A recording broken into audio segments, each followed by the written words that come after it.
Hello my dear students, welcome again. बच्चों, आज हम डिस्कस कर रहे हैं चैप्टर रियल नंबर्स। आपके फाइनल एग्जाम्स के लिए, बोर्ड एग्जाम्स के लिए रिवीजन है। फास्ट रिवीजन में आपको करवाऊंगी कंप्लीट चैप्टर 10 मिनट्स के अंदर। मैं अभी आपको बता दूंगी कि कहाँ कहाँ क्या क्या है और कैसे क्वेश्चंस हमने करने हैं। तो चलिए स्टार्ट करते हैं। देखिए बच्चों, सबसे पहले आता है आपका यूक्लिड डिवीजन लेमा। तो क्योंकि 2021 में कुछ सिलेबस कट है, अगर आप किसी और बोर्ड से हैं तो जो आपका पोर्शन कट है आप उसको छोड़ सकते हैं, बाकी चीजें सुन सकते हैं। तो देखो, यूक्लिड डिवीजन लेमा क्या कहता है बच्चों, a is equal to B Q plus R. Euclid division lemma क्या है, a is equal to B Q plus R. यानी कि अगर हमारे पास कोई a और b दो नंबर हैं, a और b अगर हमारे पास कोई दो नंबर दिए हुए हैं a एंड b, तो दो नंबर हमें और मिलते हैं जिनका नाम है q और r, और उनके बीच में जो रिलेशन है वो क्या है, a is equal to B Q plus R. अगर बच्चों इनडायरेक्ट वर्ड में समझें तो ये क्या है, आपकी जो आप डिवीजन टेस्ट करते हो ना, डिवीजन रूल टेस्ट करते हो, वही ये है। a क्या हो जाता है आपका, यहाँ पे a किसका काम करता है, आपका डिविडेंड का, या जिसको आप डिवाइडेंड कहते हैं, ठीक है। b किसका काम करता है बच्चों, डिवाइजर का, ठीक है, डिवाइजर। q क्या होता है हमारा, क्वेश्चंट, मल्टीप्लाई में क्वेश्चंट प्लस रिमाइंडर, ठीक है। r जो है वो रिमाइंडर है, और रिमाइंडर क्या होता है, या तो बराबर 0 आएगा या 0 से ग्रेटर होगा, और हमेशा किससे छोटा होगा, जिससे हम डिवाइड कर रहे हैं b से छोटा होगा। ये है आपका डिवीजन लेमा। ओके, नेक्स्ट देखो यूक्लिड डिवीजन एल्गोरिथम। दोनों में क्या फर्क है बच्चों, लेमा ये रूल है, लेमा ये प्रूवन स्टेटमेंट है। ये स्टेटमेंट है यानी कि dividend is equal to divisor multiply question plus remainder होता है, a is equal to B Q plus R होता है, ठीक है। यूक्लिड डिवीजन एल्गोरिथम क्या है, एंड डिवीजन एल्गोरिथम क्या है, देखिए डिवीजन एल्गोरिथम क्या है बच्चों, कुछ नहीं है, ये कुछ स्टेप्स हैं। क्या है, एल्गोरिथम में क्या होता है, कुछ स्टेप्स हैं। किस चीज के लिए स्टेप हैं, HCF निकालने के लिए, ठीक है। HCF निकालने के लिए कुछ स्टेप दिए होते हैं, वो क्या होता है हमारा डिवीजन एल्गोरिथम, ठीक है। तो ध्यान रखना, लेमा का यूज हम करते हैं एल्गोरिदम में, ठीक है। एल्गोरिदम में कुछ स्टेप्स होते हैं। तो ये बच्चों आपकी यहां तक का पोर्शन हो गया एक्सरसाइज 1.1। इससे आपके क्वेश्चन है। नेक्स्ट हेडिंग देखो, fundamental theorem of arithmetic. Fundamental of theorem arithmetic क्या कहती है, कोई भी नंबर है, एनी नंबर, कोई भी नंबर है, उसे हम कैसे लिख सकते हैं, प्रोडक्ट ऑफ इट्स प्राइम। कुछ नहीं है, कोई नंबर दिया हुआ है, आपने उसके क्या किया, एलसीएम निकाला, ठीक है।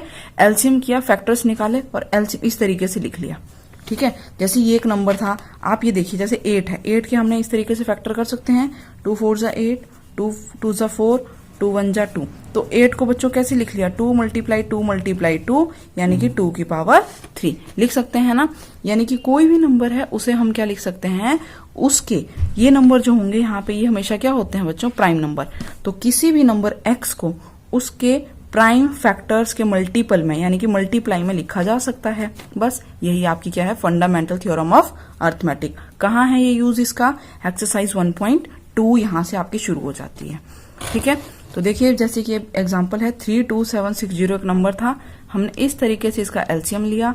एलसीएम लेने के बाद हमें क्या क्या मिला, 2 3 5 7 13, ये सारे नंबर इसके यहाँ पर आए, ठीक है। जैसे यहाँ पे 2 आ रहा था, यहाँ पे ये सारे नंबर आए। 2 कितनी बार, 3 टाइम, 3 कितनी बार, 2 टाइम, 5 एक बार, 7 एक बार, और 13 एक बार। तो ये जो हो गया, ये क्या हो गया, फंडामेंटल थ्योरम ऑफ अर्थमेटिक। ये किसी भी नंबर को उसके प्राइम फैक्टर के मल्टीपल में लिखा जा सकता है।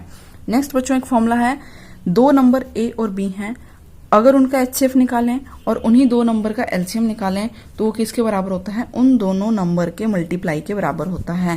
तो ये डायरेक्ट फॉर्मूला है, आपकी एक्सरसाइज 1.2 में यहाँ से क्वेश्चंस हैं, ठीक है। जो पहला क्वेश्चन है आपका 1.2 में, जो पहला क्वेश्चन है ना कि इसको प्राइम फैक्टर्स में लिखिए, वो यही है बच्चों कि आपको ये क्वेश्चन दिया रहता है, आप एलसीएम निकालते हो और उसको फिर इस तरीके से लिखते हो, ठीक है। जैसे कि आपकी एक्सरसाइज 1.2 की first question, product of its prime factors. तो ये है आपके fundamental of theorem of arithmetic. Okay, next देखो बच्चों, एक थ्योरम है जिसका यूज आप लोग करेंगे 1.3 के लिए। तो यहां तक आपका हो गया ये कंप्लीट 1.2। अब देखिए 1.3 थ्योरम क्या कहती है, if p divides a square then p divide a। क्या कहता है, अगर कोई नंबर p यानी कि कोई प्राइम नंबर किसी नंबर के स्क्वायर को डिवाइड करे तो वो नंबर उस नंबर को भी डिवाइड करेगा। समझ रहे हैं, जैसे प्राइम नंबर में मैंने लिख लिया बच्चों 3, ठीक है, और यहां मैंने लिख लिया, यहाँ पे अगर कोई नंबर हम ले लें 9 9 जा 81, ठीक है, यहां मैंने लिया 81। अगर P जो है 3 जो है किसको डिवाइड कर रहा है 81 को, तो 3 जो है 81 का स्क्वायर रूट क्या हुआ बच्चों 9 हुआ ना, 9 हुआ। A क्या था यहाँ पे 9, 9 का स्क्वायर कितना हो गया बच्चों 9 मल्टीप्लाई 9 81। अगर 3 जो है 81 को भाग कर रहा है तो 3 जो है इसके रूट इसके वर्ग 9 को भी भाग करेगा। यही है आपकी थ्योरम 1.3। ठीक है, इसका यूज कहाँ होगा, इसका यूज होगा आपका एक्सरसाइज 1.3 में। 1.3 में कैसे क्वेश्चन है बच्चों, आपको प्रूफ करने वाले क्वेश्चंस हैं। क्या प्रूफ करना है, इरेशनल नंबर प्रूफ करने हैं। कैसे क्वेश्चन है, 3 टाइप के क्वेश्चंस हैं, मैंने यहाँ पे डिवाइड किया है। पहला क्वेश्चन है रूट पी टाइप का क्वेश्चन आपको पेपर में आ सकता है। रूट पी टाइप का मतलब है कि यहाँ पर कोई भी प्राइम नंबर होगा, बाहर रूट लगा हुआ रहेगा। For example √2, √3, square root 5।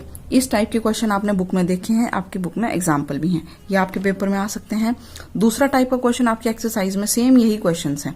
क्या, real number plus real number, R is for I write here for real number and square root P। ठीक है, P प्राइम नंबर, जैसे कि यहाँ कोई भी रियल नंबर लिख लिया, यहाँ पे भी रियल नंबर और यहाँ पे रूट में कोई प्राइम नंबर।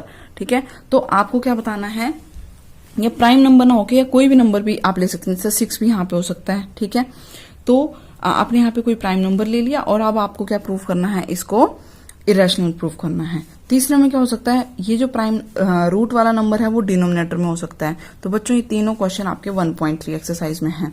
नेक्स्ट देखिए, very important and easy topic है ना, रिविजिटिंग रैशनल नंबर, एक्सरसाइज 1.4। यहां से आपकी एक्सरसाइज 1.4 स्टार्ट हो जाती है। ठीक है, 1.4 रिविजिटिंग मतलब हम दोबारा विजिट कर रहे हैं किसको, रैशनल नंबर्स को।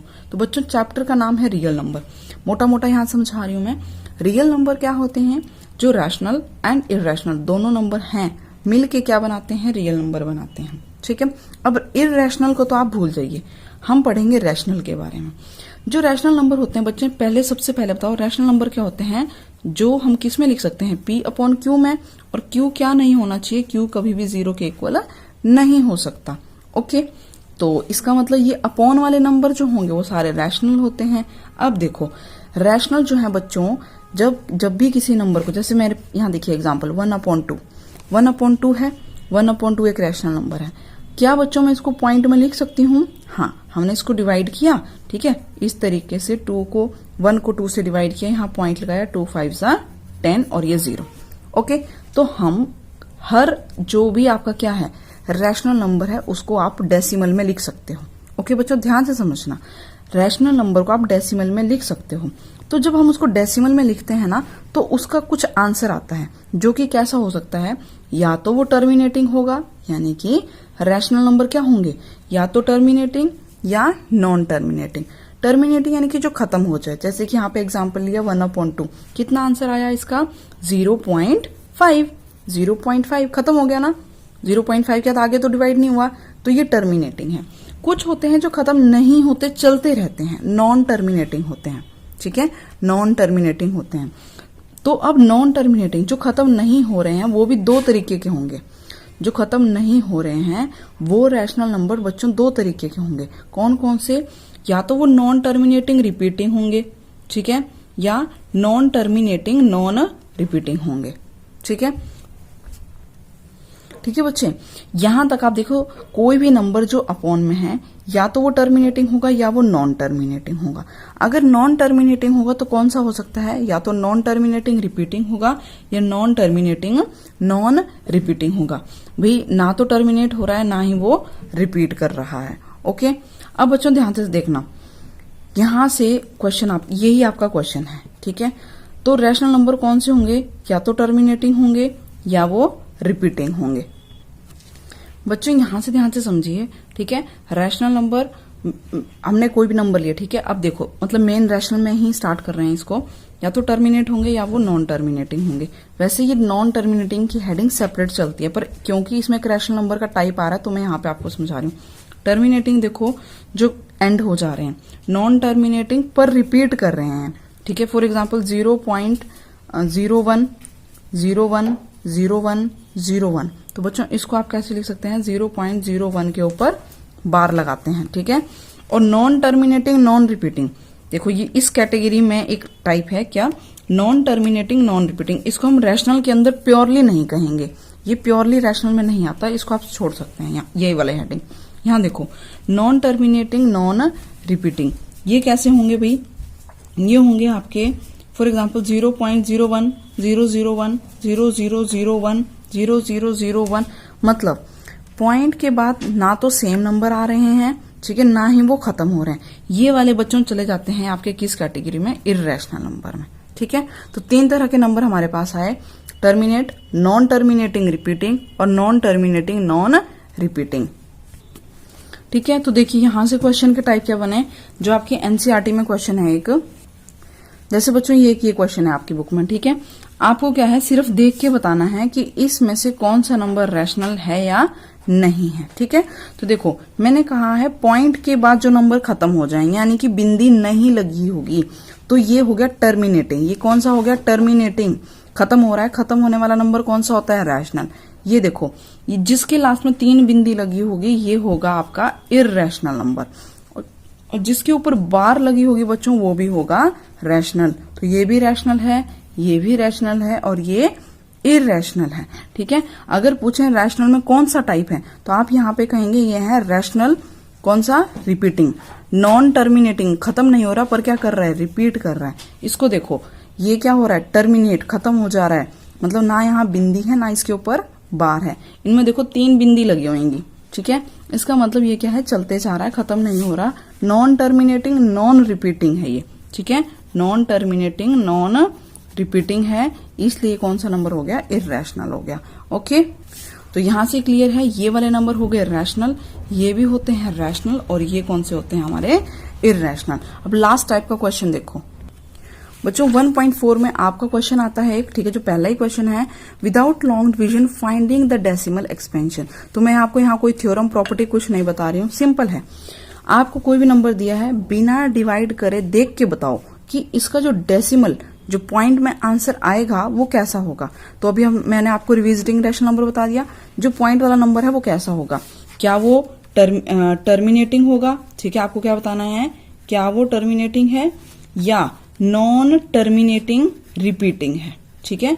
नॉन टर्मिनेटिंग रिपीटिंग है, यही 2 तो हो सकते हैं, या तो वो खत्म होगा या खत्म नहीं हो रहा होगा और रिपीट करेगा। और जो खत्म ना हो और रिपीट भी ना हो वो तो इर्रेशनल होते हैं, और क्योंकि ये नंबर अपॉन में लिखे हुए हैं तो ये तो रैशनल होंगे ही होंगे, ठीक है भाई। यहां तक तो देखो बच्चों, इसका क्या बन जाएगा आपके पास? 17/8। कुछ नहीं करना ऐसे क्वेश्चन में, सबसे पहले डिनोमिनेटर को देखो, इसको देखो, नीचे वाले टर्म को, इसको देखो, ठीक है। इसके क्या करो? फैक्टर बना लो। 8 का एलसीएम ले लो, 2 4 जा 2 2 जा 2 1 जा। 8 को कैसे लिख सकते हैं? 2 की पावर 3। अगर डिनोमिनेटर को हमने किसकी पावर में, या तो 2 की पावर में या 5 की पावर में या 2 and 5 दोनों की पावर में लिख लिया तो वो होगा बच्चों टर्मिनेटिंग। और 2 5 सिर्फ 2 सिर्फ 5 या 2 and 5 दोनों के अलावा कोई और नंबर आ गया तो वो हो जाएगा नॉन टर्मिनेटिंग रिपीटिंग। ओके, जैसे कि दूसरा एग्जांपल देखो, 18 के आपने फैक्टर किए, क्या हो गया? 2 9 जा 18, 3 3 जा 9, 3 1 जा 3। 18 के फैक्टर क्या बने बच्चों? यहाँ पे 18 को हम लिख सकते हैं, बोलो 18 को कैसे लिख सकते हैं? 2 × 3 × 3 यानी कि 2 × 3 की पावर 2। तो देखो 2 तो यहाँ आ रहा था पर 2 के साथ में क्या आ गया? 3 आ गया। हमने क्या कहा है? या तो सिर्फ 2 या सिर्फ 5 या 2 and 5, 2 और 5 दोनों हो, इसके अलावा कोई नंबर नहीं होना चाहिए। यहाँ पर 3 आ गया, इसका मतलब ये वाला कौन सा आंसर हो गया?